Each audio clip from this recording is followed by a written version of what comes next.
Have you ever heard people say, we shouldn't label people, we should just take people at face value? Stereotypes are bad.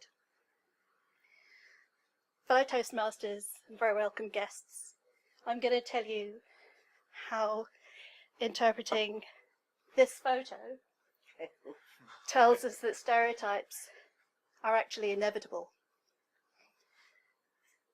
Some of you might have seen this photo last week. It emerged Thursday on the internet. It was seen and discussed by millions of people who couldn't agree whether this dress was blue or black or white and gold. Hands up if you think the dress is blue and black. What? Hands up if you think the dress is white and gold. Perception is not passive. We automatically factor in the light source when we're deciding what colour something is.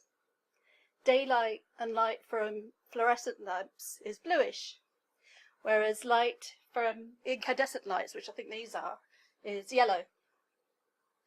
However, objects appear the same colour even under different light sources. Hands up if the middle dress now looks white and gold, even though I'm one of the blue-black people too.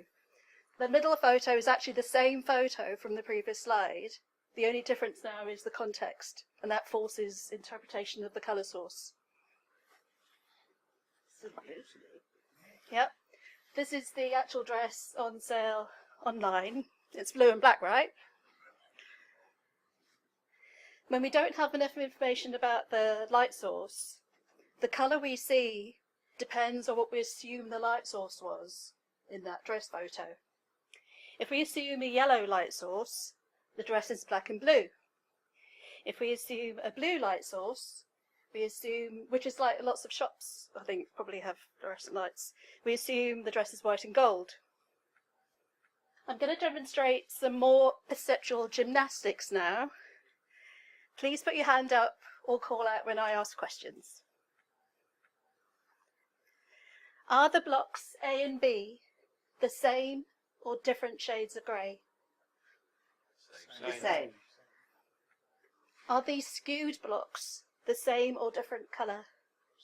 Same. Now do you see the blocks A and B as the same grey or different? Different. They are the same. I haven't changed them from the previous slide. This is the checker shadow illusion by Edward Adelson. We see block B as lighter than A because there are various visual cues that are telling us that B is in the shadow cast by the cylinder. We therefore adjust our perception of B accordingly. Here I've colorized each individual shade of grey so you can see how the illusion is constructed. In this version, do the blocks A and B now look the same? Yes. And that's because the visual cues of what is a shadow, these, what would normally be blurred greys, no longer tell you it's a shadow, which is why you can now see them as the same colour. The developmental psychologist Piaget described children as little scientists, in that we learn to see by forming hypotheses about the world and then testing them, maybe moving our head or moving them around, tasting them. By 4 months, babies can group dogs together and can tell that cats are something different from dogs. And if you remember, at 4 months, babies don't even know the words cat and dog. And if you think about it, dogs and cats are actually looking quite similar, in terms of similar size, fur, 4 legs and tail. As we are exposed to more and more variations, we split, expand or refine our categories. Categories, groupings, labels and stereotypes, they're all actually the same thing. Useful shortcuts. I will demonstrate. What is this? A coin. 2p coin. Okay, so you can recognise it from a distance. But could you, if I asked you now, could you draw accurately both sides of a 2p coin from memory? These all look different. They're all 2p coins. There's actually old and new queen's heads on there and different reverses. You've never seen these particular 2p coins before, they're mine, but you recognise them as 2p coins. And that's because they're familiar to other things we've encountered in the past that we know as 2p coins. What if every time we encountered a 2p coin, we didn't recognise it 2p coin immediately, and we'd have to examine it and work it out from scratch? What if we couldn't rely on the context, the weight, the colour, the size, the pattern? Now apply that to all coins. Imagine that you have to work out what every single coin is every time you encounter one. Now apply that to all money.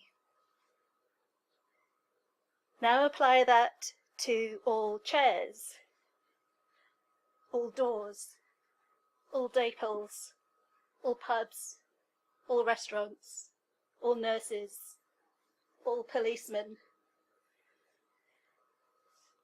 Every object, every animal, every person, every single thing.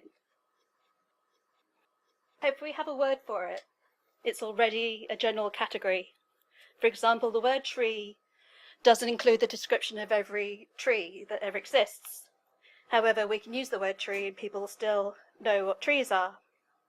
Without categories, this is what the world would look like. Noise. We'd have to work out every single time what something is. So this is actually a photo that I've applied a noise filter to, and I'm going to remove the noise filter. Put your hand up when you can tell what it is. In conclusion, so you can't accurately draw a 2p coin from memory. You see the dresses, black and white or blue and black and whatever. Those aren't failures, like my previous sentence. They're all signs of extraordinary success as a species. Give yourself a round of applause. You deserve it. You're all extraordinary.